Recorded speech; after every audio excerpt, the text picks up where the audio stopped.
Assalamualaikum warahmatullahi wabarakatuh. Masih tetap bersama dengan Pegawai Medsos. Nah, kali ini saya akan menceritakan sejarah-sejarah zaman dulu. Ini cerita ini turun-temurun dari keluarga saya atau tetangga saya atau orang-orang yang saya temui.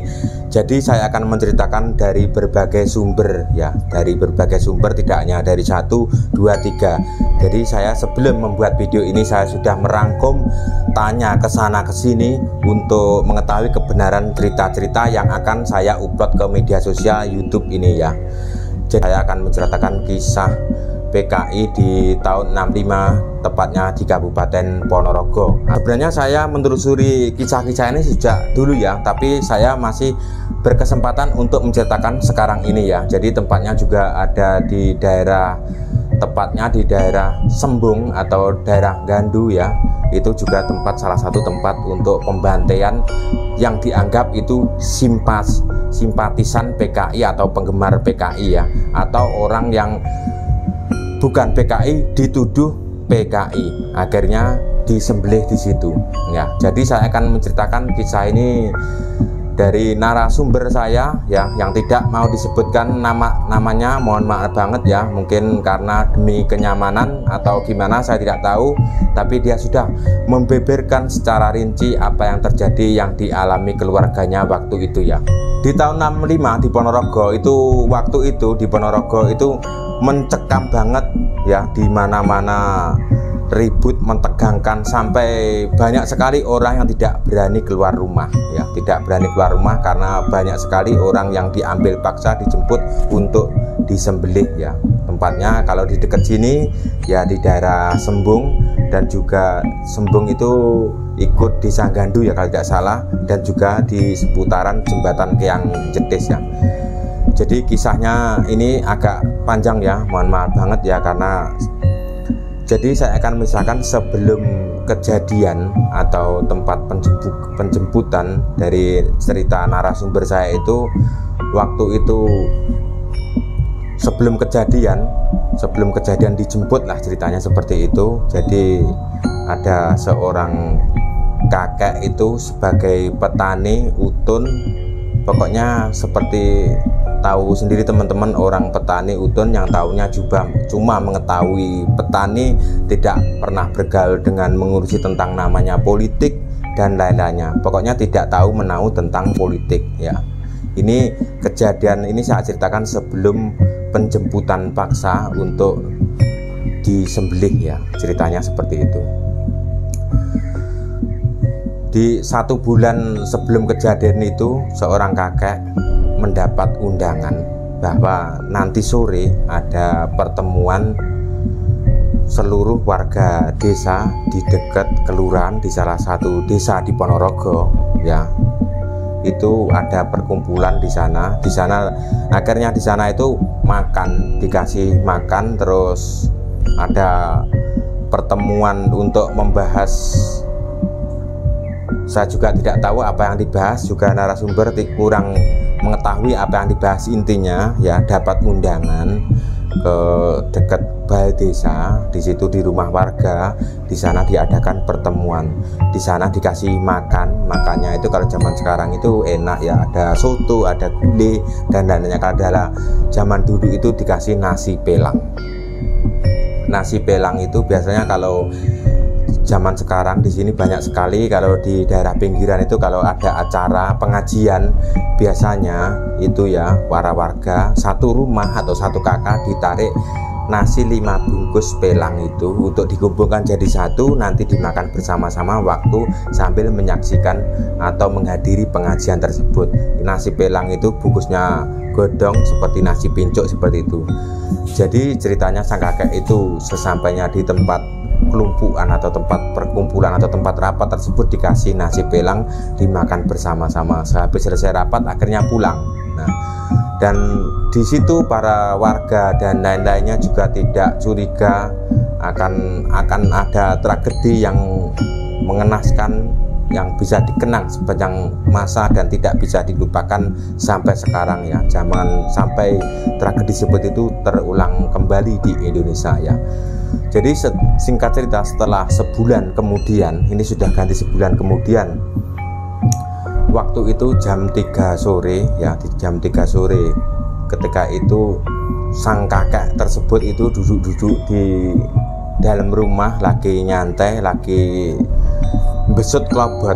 Besut klobot itu adalah, klobot itu daun jagung yang dipakai untuk ngerokok zaman dulu ya. Klobot itu direbus dulu, kemudian dijemur, setelah jemur kemudian dibesut supaya agak tipis, dijadikan paper seperti itu. Dan tiba-tiba itu datang segerombolan orang, banyak banget itu, mungkin sekitar 15 orang lebih. Sang kakek dijemput paksa, harus dipaksa ikut ya.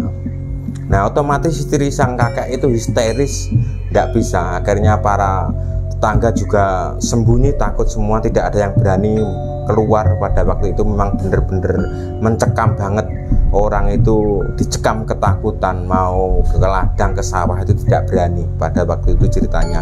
Ini benar-benar cerita nyata dan bisa dipertanggungjawabkan ya, bisa dipertanggungjawabkan, bukan cerita khayalan atau tambah-tambahan dan lainnya. Jadi dijemput paksa. Akhirnya istrinya sang kakek itu dan juga anaknya yang masih kecil tidak tahu ya, itu anaknya masih kecil pada waktu itu. Akhirnya sang kakek itu dijemput paksa, dibawa ke daerah Sembung, atau yang lainnya ada yang dipisah, dibawa ke Jetis di Jembatan Keang, di sekitaran Jembatan Keang ya. Dan saya juga, tempatnya itu bukan pas di Jembatan Keang itu, saya juga tahu tempat lokasinya, tempat para penyembelihan orang yang dituduh simpatisan PKI itu tempatnya bukan pas di jembatan itu. Kemudian sang nenek itu dan keluarganya itu tiap hari menangis meratapi kepergian sang kakek karena dijemput paksa itu ya, dijemput paksa, dibawa ke daerah Sembung, tempatnya di daerah Gandu itu ya. Dan setelah itu menunggu, akhirnya dapat kabar kalau sang kakek bersama teman-temannya yang lain itu semuanya sudah dibunuh di sana. Akhirnya sang kakek pingsan, nangis histeris, mau menuntut ke siapa juga takut ya. Akhirnya cuma sedih ya. Jadi saya akan menceritakan sejarah kelam ini ya. Saya bukan mau mengungkit-ungkit masa lalu, tapi ini sebuah sejarah tragedi kelam yang jangan sampai terjadi di hari ini atau hari yang akan mendatang ya.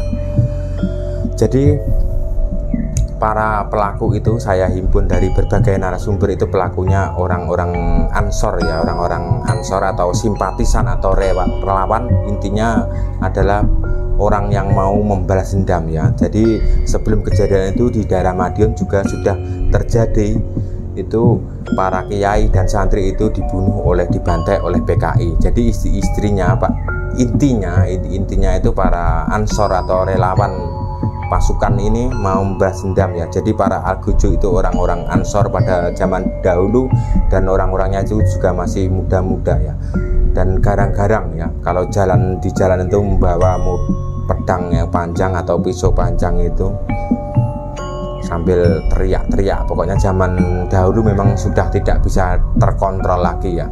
Lah kejadian kakek dan teman-temannya itu dibunuh ya, atau disembelih di Sanggandu itu, atau tempatnya di desa Sembung. Mungkin teman-teman yang dari warga Gandu atau Sembung ya, desa Sembung, bisa komen di bawah video ini untuk mengetahui. Saya juga pengen tahu cerita lebih detail, saya juga belum sempat untuk menelusuri tempat keberadaan tersebut ya. Jadi ini saya himpun dari berbagai sumber kalau tempatnya yang rombongan sebagian itu disembelih di daerah Sembung, di pinggir kali ya, dekatnya pohon bambu katanya. Saya juga belum tahu tempatnya posisinya sekarang seperti apa.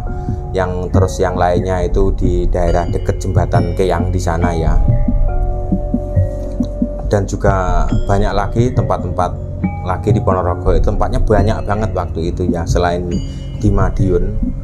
Jadi langsung di situ dibikin lubang, langsung dipotong, langsung dipotong. Dan ini saya akan menambahkan cerita. Ini ceritanya ini agak simpang siur ya, tapi saya akan menceritakan sendiri. Mungkin ini cerita ini benar, mungkin juga bisa salah. Ini cerita turun temurun ya. Jadi pada kejadian waktu itu serentak ya, itu ada salah satu seseorang, saya juga lupa namanya, karena yang menceritakan versi ini ya, menceritakan versi ini orangnya sudah meninggal dunia, sudah almarhum ya, jadi saya tidak bisa mengulangi lagi. Saya dapat cerita itu sekitar 20 tahun yang lalu ya. Ceritanya ini di Jembatan Keang. Jadi ada salah satu warga yang dipaksa dijemput di sana dan mau dihabisi di sana, dan ternyata orang tersebut punya ilmu kebal, akhirnya tidak bisa dibunuh, dipukul batu juga tidak mempan, akhirnya ditimbun hidup-hidup. Apakah mungkin ada teman-teman yang mengetahui cerita tersebut, bisa komen di bawah video ini ya. Jadi sudah ditimbun di dalam tanah itu ya, itu masih ada suaranya sampai beberapa hari. Ini katanya orang yang cerita ke saya zaman dulu, itu katanya kisah nyata yang benar ada di Ponorogo ya. Jadi ditimbun itu sampai beberapa hari masih ada suaranya ya. Orang yang diambil waktu itu, dibantai oleh orang-orang Ansor waktu itu bukan orang 100% orang PKI. Jadi yang dituduh katanya orang simpatisan atau relawan PKI atau orang berpolitik di Partai Komunis Indonesia. Itu ternyata hasil penelusuran saya itu ada yang orang simpatisan PKI, ada orang relawan PKI, dan sebagian lagi adalah orang yang tidak tahu apa-apa. Jadi pada zaman dulu itu kalau tidak menyukai seseorang itu bisa dituding. Nah itu dilaporkan, itu si A ini adalah orang simpatisan PKI. Nah ini buktinya, ini saksinya. Nah itu kemudian langsung dirapatkan, di briefing pasukan, langsung di penjemputan paksa seperti itu. Jadi sebagian itu hampir, cerita ini mungkin hampir sama di seluruh Indonesia. Memang sebagian orang yang dibantai oleh orang-orang itu ya pada waktu itu ya, itu bukan orang simpatisan PKI, orang yang tidak tahu apa-apa dijemput paksa karena korban duding, atau gara-gara cerita banyak warga itu yang ceritakan gara-gara pelang, nasi pelang membawa malapetaka. Cuma dapat makan nasi bungkus pelang itu membawa malapetaka, menjadi tragedi yang kelam sampai sekarang ya. Jadi saya untuk membuat video ini, tujuan saya tidak menuntut, tidak menyalahkan si A dan B. Ini sebuah dijadikan kenangan ya. Kita doakan semoga para korban dan pelaku, kita doakan semoga diampuni dosa-dosanya ya. Jadi para korban dan pelaku saya mendoakan semoga diampuni dosa-dosanya. Jadi tujuan saya membuat video ini tidak mau menggiring opini. Ini sebuah cerita supaya anak generasi muda kita itu mengetahui, seperti anak-anak SD itu sudah minim mengetahui sejarah ya. Karena sudah pemutaran film itu juga katanya biasanya dulu-dulu diputar di layar tancap ya, sekarang sudah jarang-jarang banget ya, seperti itu ya. Gara-gara nasi pelang ceritanya seperti itu, menjadi malapetaka ya. Terima kasih.